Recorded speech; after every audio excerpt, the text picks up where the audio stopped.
All right, what did Ad Zero say? Tank, 3,200. All right. You're learning Sigma. All right. After your tanks out there, I'll get us. All right, so what composition do you have? Who's your daddy, Ad Zero? Who's your daddy, Ad Zero? All right, now, so you're playing Zarya, Sigma, and then your DPS line is Ana and Baptiste. So your support line is Ana and Baptiste. Your DPS are Symmetra and Echo, and then the opposing team. I mean, you don't see it yet, but yeah. Learning Sigma. All right, let's see what you got. You already got. You're learning Sigma, but you already got the golden guns out. I like it. I like it. All right. Barrier in place. Stop the payload. Focus on the objective. Minimize errors. Adapt changing battlefield conditions.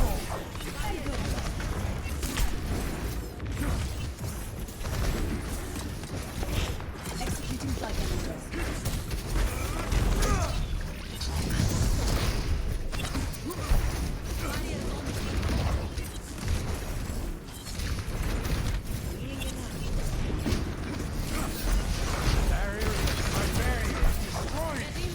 Okay, so I can definitely tell you're just learning. So just I can tell you're just learning. So just some starting things on Sigma. I mean, just some general kind of good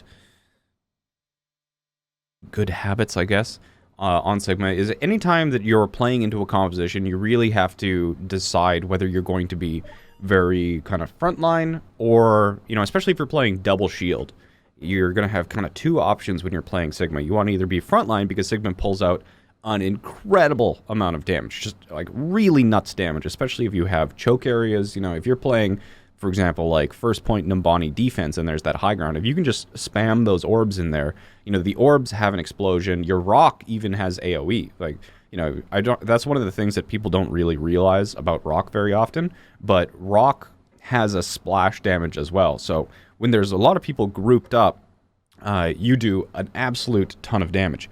However, that's not the only way that you can play Sigma. As Emon kind of calls him, you can play a little bit of an off-angle Oswald sort of thing. I love that little name, but for him. But Sigma also is a really good job at kind of holding an off-angle because he is very, very self-sufficient and can be a really large annoyance for like squishy targets trying to play those angles, whether it's snipers or whether it's a flanker trying to get onto your supports here. And it's really going to depend on kind of what the enemy team is running and what you're running here. So the main problem here is that you've got a Zarya and that the opponent is playing Sigma and Roadhog. So in this case, even if you do... So Sigma Zarya, you can play in this kind of linear angle. It requires a lot of coordination because, you know, one of the more difficult things is that it's kind of like playing Zarya and D.Va together. Is that the way that Zarya wants to absorb damage is by having the D.Va take damage, but the D.Va doesn't want to take damage and defense matrix. So that's a hard combination to play. You know, you don't usually play it anyway, but, you know, it's like if the D.Va is taking a lot of damage, you know, the D.Va is going to defense matrix and the Zarya is going to bubble, and one of those abilities gets wasted. But Zarya and Sigma aren't actually the worst things ever in order to play split either, because the Zarya can still assist you from farther away. You know, she can still bubble you if you do get kind of hard pushed right that. So you can be a little bit more aggressive, but you don't have to play in the same place as your Zarya. Now, when the opponent is going to be playing the ball and the hog, this is kind of this double off-tank composition that's super split out. Now, the hog is going to be probably roaming. He could be pushing the cart to give it a little bit more presence. He could be off of the flank, but the ball is definitely going to be all over the place, probably using one of the flanks in order to get onto your backline, but then really harassing your backline here. So one of the things that you want to do is make sure that you're like primarily here harassing the squishies, especially with them having a Widowmaker, a Zenyatta, an Ana, you know, McCree. These characters are characters that you want to be really, really annoying here with your orbs. Now, especially the Ana. If the Ana is consistently... Like, the only way that Ana really wins in this meta is if she gets to use her nade offensively. But even if you don't have to kill the Ana here, if you're putting enough pressure onto her or the Zenyatta or really any target that requires them to actually use the nade defensively, that alone is getting a ton of value here. And then, like, primarily your rock, you can use it to cancel things like, you know, take a breather, hook, whole hog, as well as to try and stun the ball out. But outside of that, you can also just use it if you rock an opponent. It also makes them stationary so that it makes your orbs a lot easier to actually hit. So those are kind of what you're trying to win here. But you don't really ever want to go on the defense, and you don't want to be reactive to the opponent as much as you are. So I know that it's kind of weird about, like, what do I do here? What is my goal? But step one, be an annoyance on Sigma and take some sort of position where you can actually use it. You know, you want to find some sort of hard cover on an off angle so that you can, one of the downsides of this double off tank composition from the opposing team is that they don't really have the ability to very easily peel for their backline. So let's keep watching here.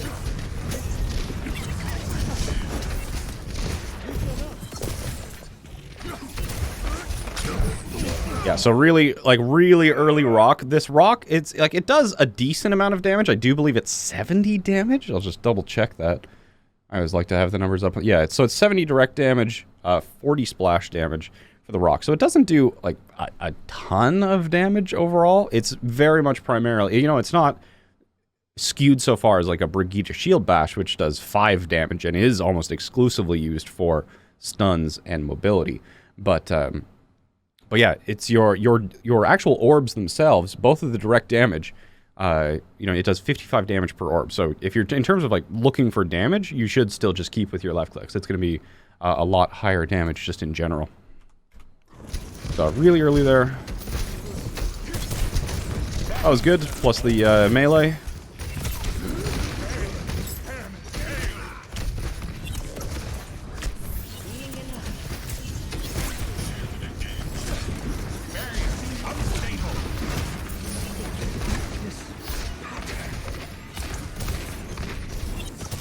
Ooh, that was good. I thought you were going to get that McCree kill.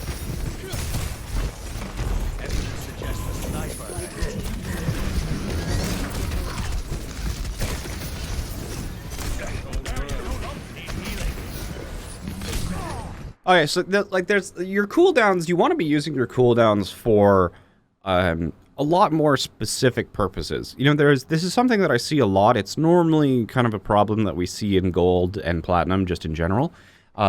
But one of the problems that I see people have is trying to use their cooldowns to get as much value as possible. They're like, I could use my cooldown to get some value here, right? And they use it immediately because they're like, you know, they're feeling like they're trying to min-max things. They're trying to output the max amount of healing, max amount of resource, max amount of damage that they possibly can. But, you know, it's much better in order to like hold on to those so that you have the option of using them, but then you can use them for like really big impactful moments during the fight.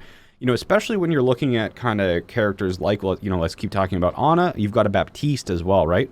These characters don't win team fights by using their nade to get a little bit of extra healing. They don't win team fights by using their immortality field to get, you know, a little bit of extra security or anything like that. Like, they use those cooldowns in order to just straight up get eliminations and win fights. And it might be harder for you to see how, like, Rock and Shield and Black Hole might actually be able to win fights, but you do have to be a lot more reserved with them. Now, what I was talking about earlier is, like, if you're able to use an off angle, what you want to be doing, it's like the pyramid of cooldowns. I don't know, I don't have a name for it. It's pyramid of something, right? Is that you want to be using your positioning and anything that is renewable. So renewable things are things like jumping, things like moving around, WASD. You know, WASD is not on a resource or anything like that. You can always do it. It's not on a cooldown.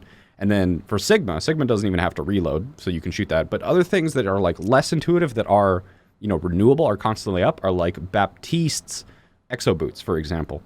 Is that Baptiste's Exo Boots, unlike kind of Moira's Fade is a cooldown, so you have to be very kind of timid about its usage because it's the main way that you actually survive. But Baptiste's Exo Boots, those, the vertical movement, you can use those as much as possible. Now, the name of the game, like the big name of the game here, is that you want to be using anything that is a renewable resource, something that you can always use in order to force the opponent to have to counter you with cooldowns. And then if they counter you with cooldowns, the next kind of tier of the pyramid is that you want to use your ultimate, or like have them use their ultimate that you can counter with your ultimate. But you always want to be using your stuff second, so that you have more opportunities and options here. So like using rock here, you know, you want to be using it to, again, like if somebody gets hooked, that's like obviously not you. You can rock them to save them because you'll knock the Roadhog out of his hook. You can use it to interrupt again, like Whole Hog, take a breather. But you always want to be using these second, because if you do things like use your black hole, use your rock, and especially if you use your shield, you know, even your shield itself, you don't want to be using it to kind of block arbitrary damage. You want it to be blocking hooks, you want it to be blocking nades, blocking flashes, things like that. But it's only 700 HP.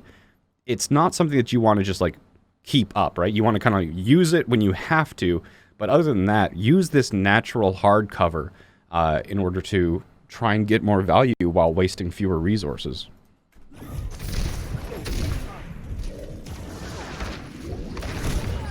I knew this was the perfect shirt to wear for today. All right, so we're back up. Checking in. Barrier in place. Yeah, good shield.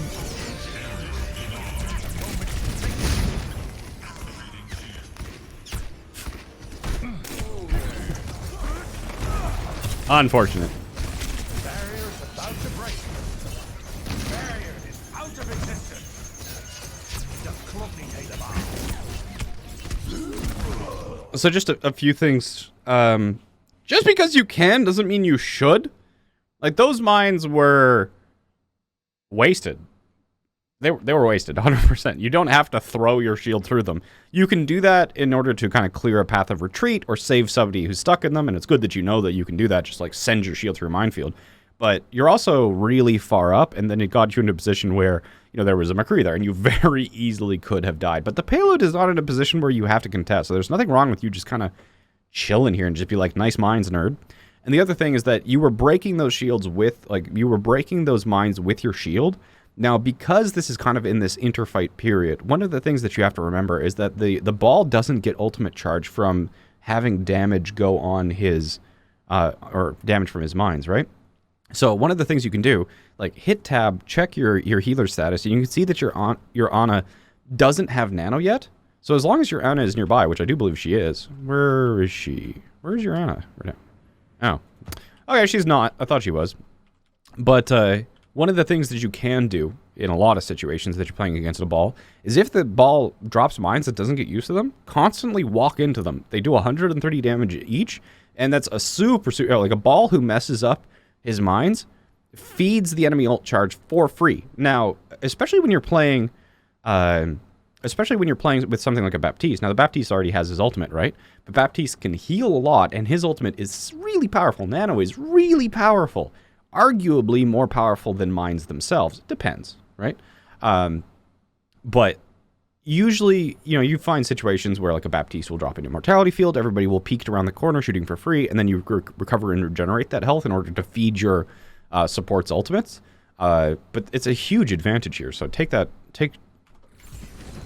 ability anytime you can. Alright. I'm interested to see how you use this Flux. It's playing again. You know, so Flux does 50% of your target's damage. Now, like, you gotta be careful for cooldowns here. One of the big cooldowns is if you are gonna be using against the Roadhog, you want to make sure that he's used his breather first, or else not only can he actually heal up during it, but that 50% damage reduction does apply to the slam as well. So a good Roadhog will just be like, and survive your Flux. So putting some pressure, and you can really kind of get some eliminations here. But using it early in a fight isn't normally the best.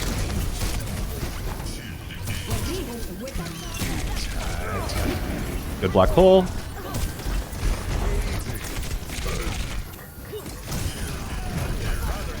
Well, it wasn't the prettiest fight in the world, but you know it worked. Alright. This is a perfect opportunity for you to, yeah. Like, it's fine clearing out the mines that you did, right? But then immediately after this, you should be walking into mines, right? No, walk into them! Your Zarya's doing it to get energy. Oh my god, this is so frustrating. Just walk into them, it's free real estate! Neither of your supports have ultimates. Please. Retrieving the barrier.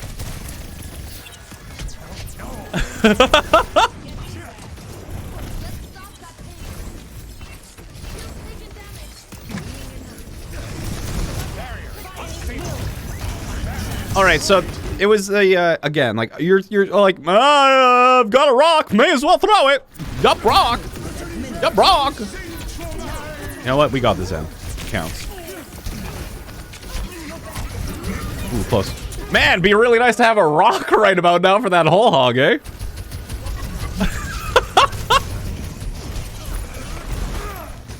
You hit the ball instead. I'll believe it.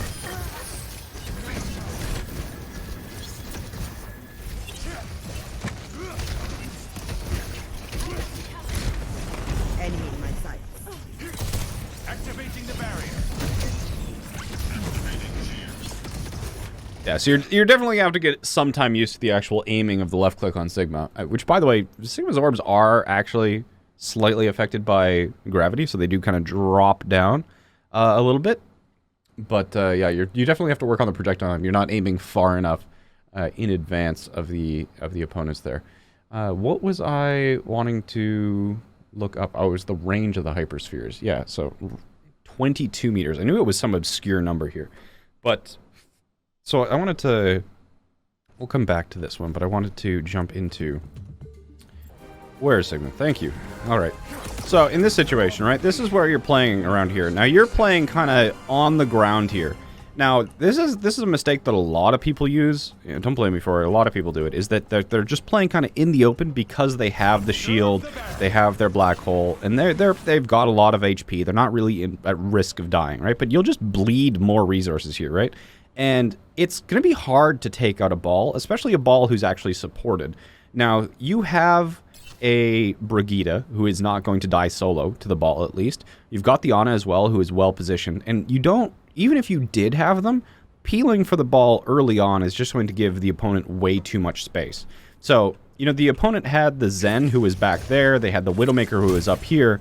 And especially if you're playing on the ground, that's giving the opponent the ability to have multiple different angles threatening you, right?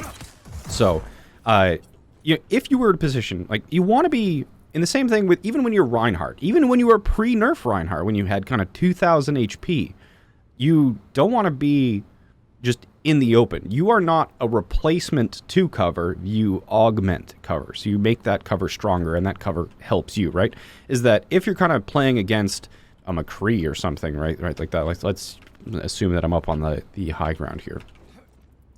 So if we're playing up here, right, instead of kind of standing in the open, being like this, that takes the shield constantly, like your shield can be worth more if you like need to use it less. If you're just kind of like peeking around here, that can give you more health and less pressure to actually use your shield.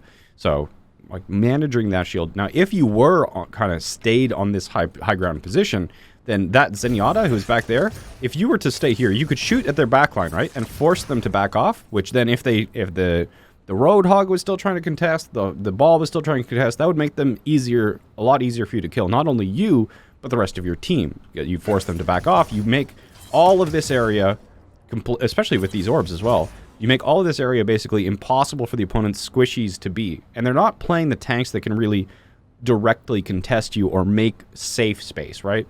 Hog and Ball, they take space by taking it.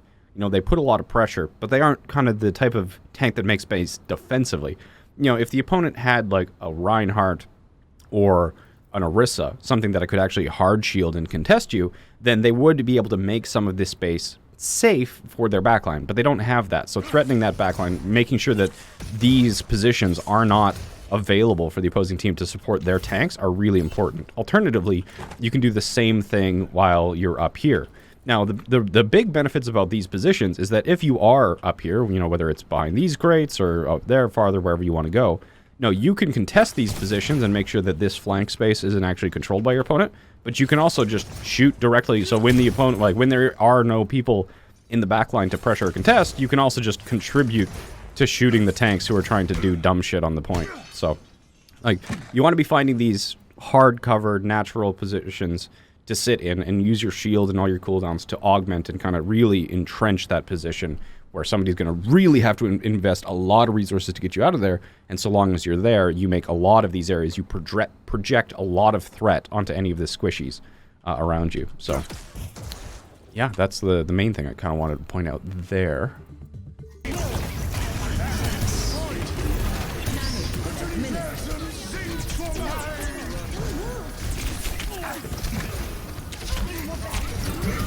Yeah, so there's like...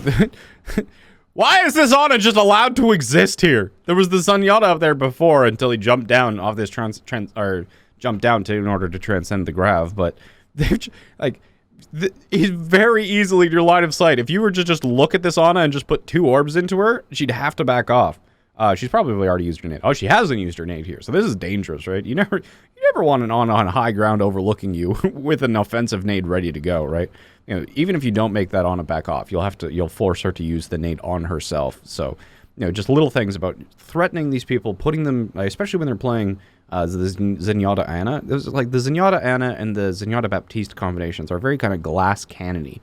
They're hard to keep themselves alive, which if you kind of let them stay alive without being pressured, you know, the Discord is constantly on you, the extra damage of the Zenyatta is constantly on you, the anti-nades, you know, the damage of the Ana as well. You can't just let them exist for free or you're going to lose.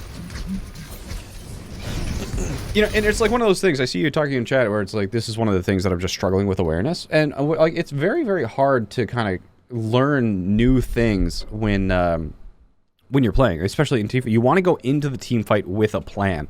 You know, trying to actually consciously and creatively think about what you're supposed to be doing during a team fight is hard. So even the time when you're kind of walking back, just do a mental checklist. Like, what is the opponent playing? Who am I meant to counter? Kind of, how can I shut them down, sort of thing.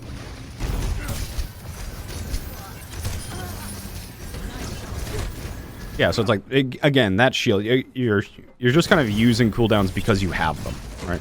But even throwing that shield out, you know, your shield takes 2.5 seconds to start regenerating. So like little flashes like that, especially there's been a lot of times to this point so far where you flash your shield and it hasn't really blocked much damage. You know, even there, your shield right now is sitting at 700 HP, but that habit exists even when your shield is lower, and it's preventing that shield from recharging.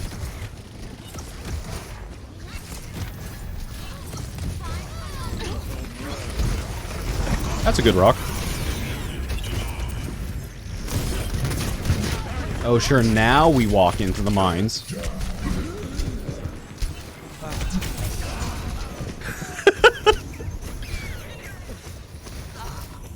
All right. Never mind.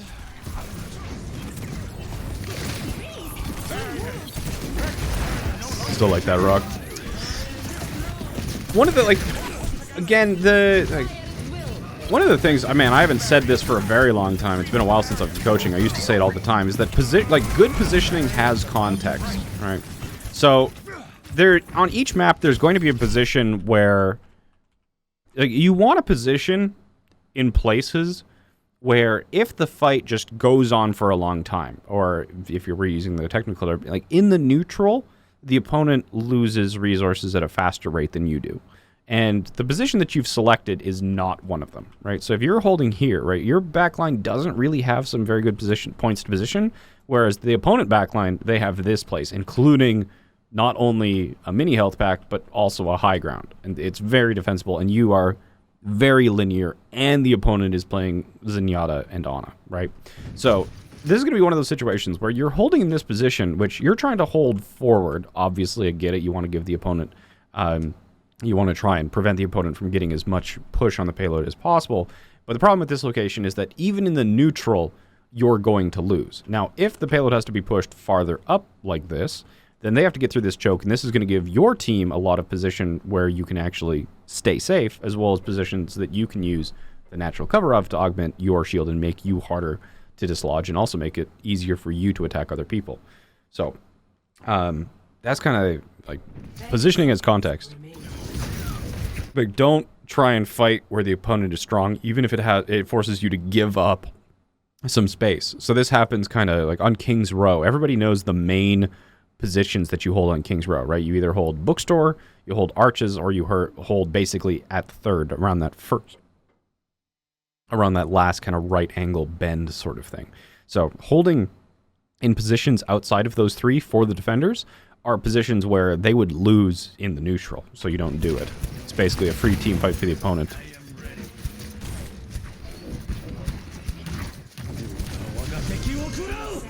Alright, let's slow things down, go back to see what you're doing.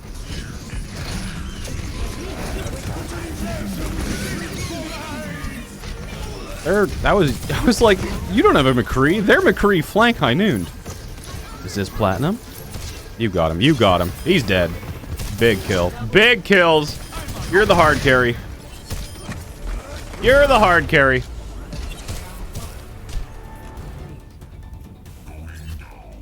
All right, Ad0, do you have any questions so far?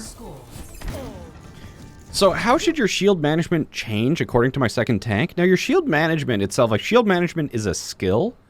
It's, you know, it's not using it to catch random chip damage, right? It's because it's not a big problem for you to take some chip damage to yourself, right? If you, in the same way that a Brigitte wants to balance the damage that she takes between her shield and her person, you want to do the same sort of thing. Like Reinhardt does the same sort of thing, right? When Reinhardt's shield flashing or something like that, he wants to be taking a lot of that damage in his armor. Now, you don't have armor as Sigma, but you do have other ways of defending yourself, like the black hole, you know, and the shield. So you still want to be taking some of that damage to yourself. It's not a big problem, and that will also feed your support ultimates faster and faster.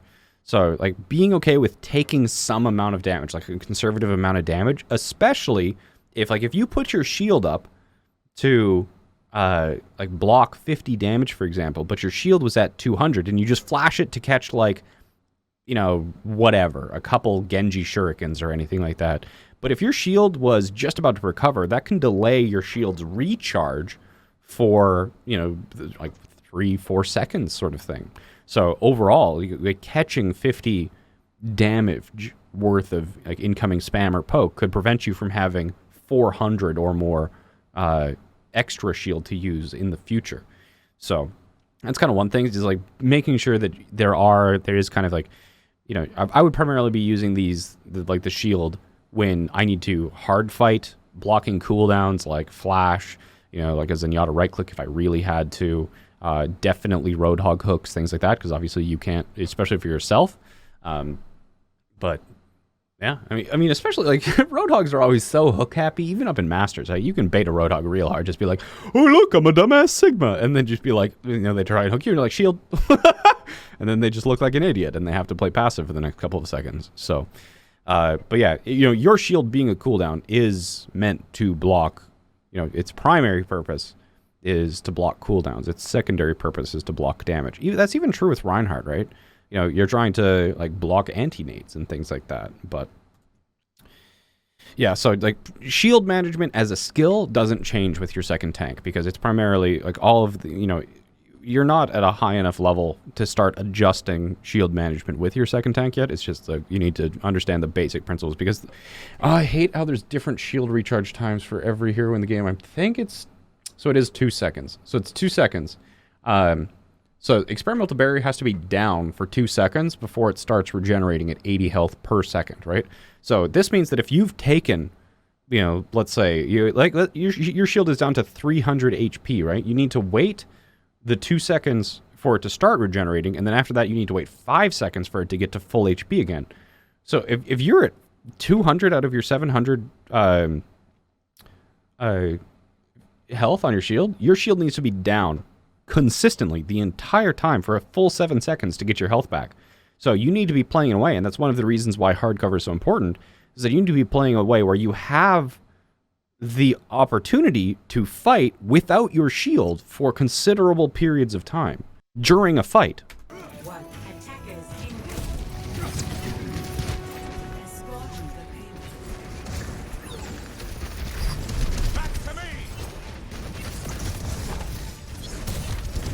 If you don't have that opportunity and your shield break, you lose. Did shield breaking take even longer? I don't think it does. I think it, as soon as it breaks, it gets a longer cooldown, right? But the shield regeneration isn't affected, right? It takes longer to start regenerating? Does it? We have to test this. Where are you at, my friend? Coming through, man. All right. Break my shield! I dare you. All right.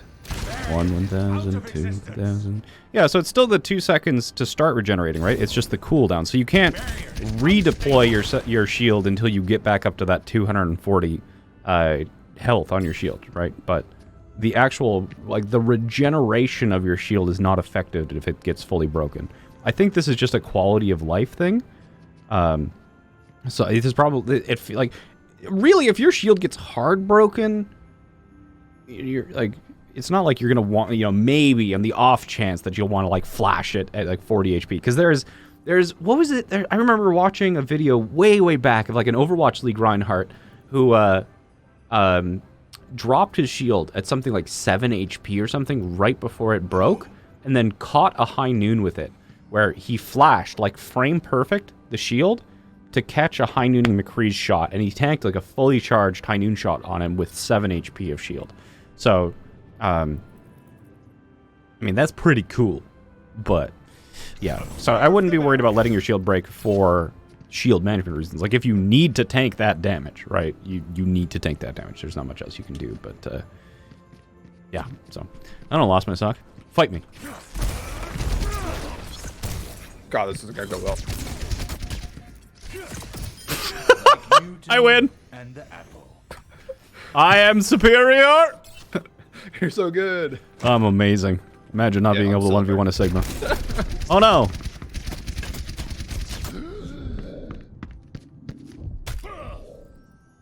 Please, no, sir. I have a family. All right, thanks. Lost my sock. Oh, sorry. My mic is right in front of my. What should I look? When should I look to deny area for the opposing team or play with my team when I don't have a main tank playing with me? So you can play as a main tank or you can play as an off tank, but like your job as a tank is to control space. You know, you don't have to use that framework, but for the vast majority of tanks, a very useful framework just in general is controlling and threatening space, right? So like a Roadhog, for example, you know, you might think about, oh god, please stop. You might think about Roadhog and be like, Roadhog wins by getting eliminations, right? But if you kind of abstract it out, really what Roadhog does is threatening space that squishy people cannot inhabit without dying, right? So it's like, you get hooked if you exist in the space that Roadhog is controlling. But you want to be threatening that space. In the same way that Sigma threatens this kind of like 22-meter sphere around him with his orbs, Roadhog threatens a 20-meter area around him with his hook.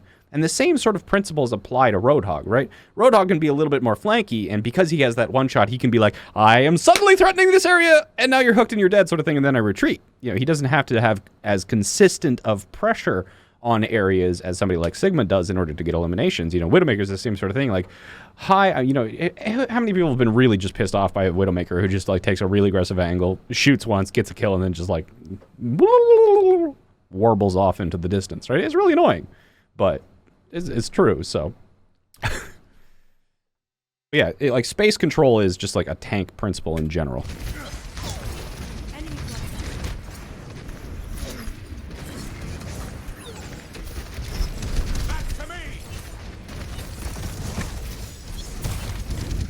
Right, so like you should be like, there's nothing really threatening your team from getting eliminated at that point. So the fact that your shield's already this low is kind of like, so I know you love my sound effects.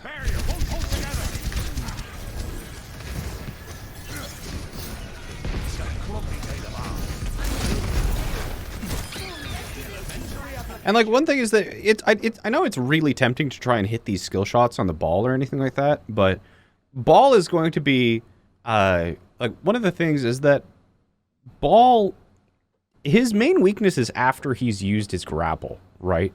So one of the ways that you can just, especially at the lower ranks, where it's not going to be as important that you, like, really truly block that slam. Like, the slam itself, unless you know that the slam is going to kill you or a friendly, you don't have to go for the tricky rock of hitting that guy mid pile drive. Even like right after he's landed, once he starts to roll away, ball, when he's grappled in and slammed, he needs to get his momentum back up to run away. So you want to kind of wait that brief moment where he starts to try and roll away from you, and then you slam him again, so he has to start, like, you always want to keep him in this state of almost rolling away, right? But if everybody sees him right as he starts, he's like, oh no, I'm CC'd!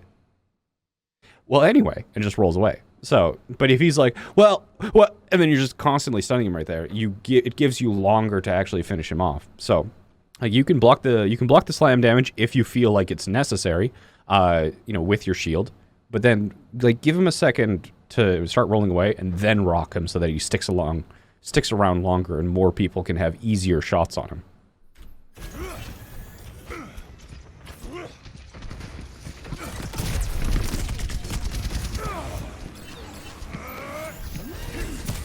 That should be a kill. Yep.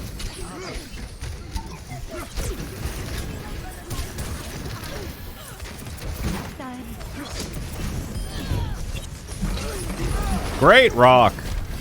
You have had 2 good rocks this entire game, and that was the second one. Standing in the open, shielding and black holing.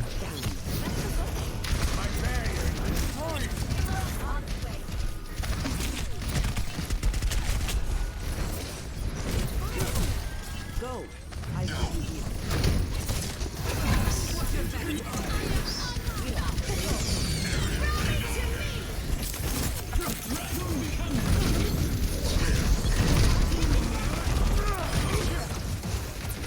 Three good rocks.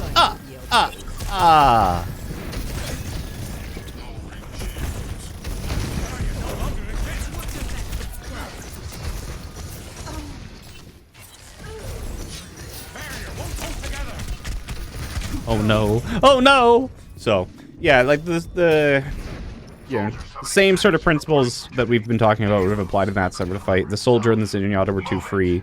Your shield use was too frivolous. So. It's playing again. I'm really looking forward to rock number 4.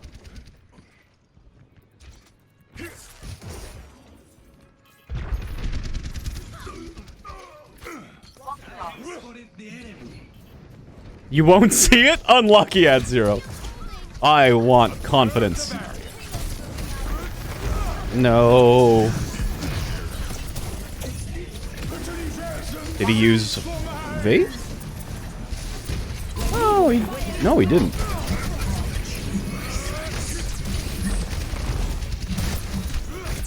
Wait, did you have rock, but you black holed him instead?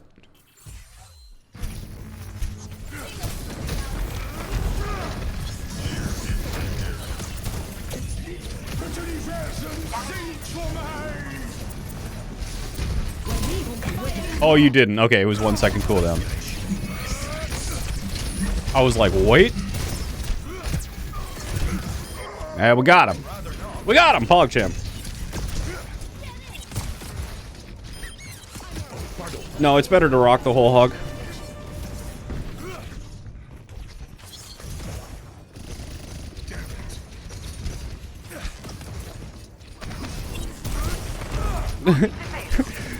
See, the people in chat who are being like, free HP if you black hole the whole hog. All right, the exact thing that I was talking about earlier in this VOD, where it's like, lower ranked people just want to use cooldowns that will get them any value at all, instead of the cooldowns that will get them a lot of value in team fight winning plays, right?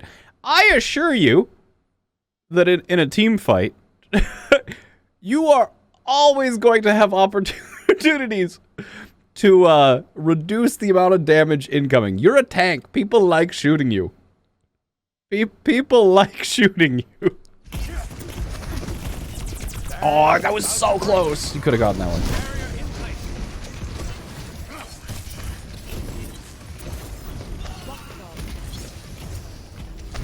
See, I'd be taking this high ground immediately. You're not much use. Like, you always want to be projecting that space in front of your team. Like, even if you'd landed that rock, you know, there's kind of like, there's also, you know, there's cooldowns. This happens a lot for like Ana's sleep dart and things like that, is that a lot of Ana's will go for really low chance of success and low chance of impact sleep darts. So you have to, when you're evaluating skill shots, especially long cooldown skill shots like rock, it's kind of, you have to judge success and impact. So it's like that ball, that, you know, rock onto that ball, it might have had a moderate chance of success, probably still a tricky shot, but even if that rock had hit, the impact would have been nothing, because there was no follow-up at all. So yeah, somebody in chat's like, it's for flexing on the opponents. Basically, that's its only purpose. It's like, look at what I can do, doesn't matter, but you still suck, and I'm the best, I'm the greatest. So The only go for what I'm trying to say is only go for low chance of success cooldowns if they have a very high chance of impact. So EU mentality.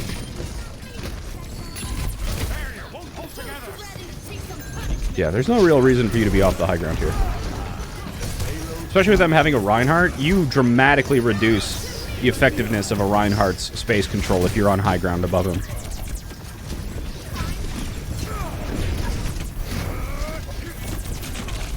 Activating the barrier.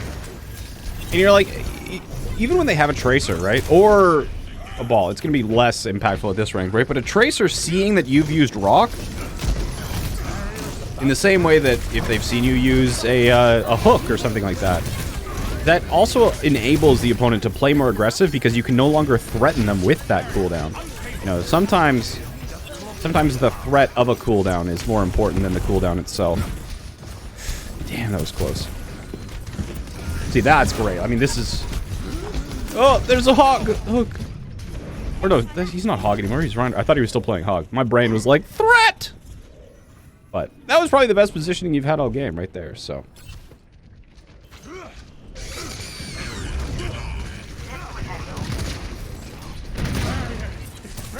Phew! Got him.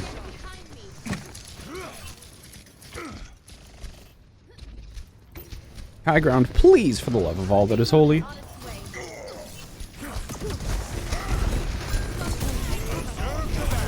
You could just flux him, yep. Watch for the sleep dart. You're still in the open!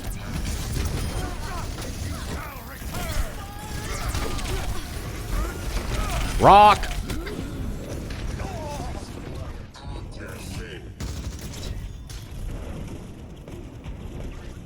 You're not putting enough consideration into the opponent's cooldowns as threats, but... If only the answers were simple. I can tell that you're not a Sigma main just because you... Oh, you switch off Sigma here. All right. I can tell you're not a Sigma main just because you don't have this, like, absolute paranoia of getting your Flux canceled by absolutely anything. 60 seconds remaining. I'm not going to do much coaching on Road Dogg. I just want to watch the rest of this to see how it turns out. See if you're better at the hog. Ah, we got the ball. Pog. Save your soldier. No. Is it? Don't step in that trap. Okay. I don't think you even saw it, but you almost stepped in it. Big. You are a pog hog. Should you try and take high ground if your team doesn't? Yes, absolutely. Sigma doesn't really need the full support of his team. It's almost better if he doesn't, especially in maps like this.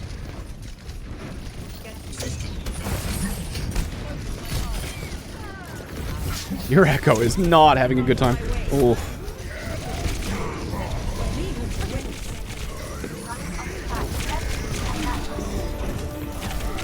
Get it! Kill that! No! Close. That. Just patience with your cooldowns. Make sure you're trading them out properly. That's going to be the #1 thing. Now we're on ball! If we cannot defeat the ball, we must become the ball. Alright, good VOD here at 0. Thanks for the submission. Sigma doesn't need full support of team? No, not in the same position as him. I mean, Zarya is going to be able to bubble from long range. A lot of healers can heal from a long way. Even Moira can heal from like 20 meters away, right? Right, Moira's left click is 20 meters? Or is it 15? It's 15, right? Pretty sure it's 15. Moira's left click, 15 meters. Yeah, it might be delayed a little bit because it's 15 meters away, but...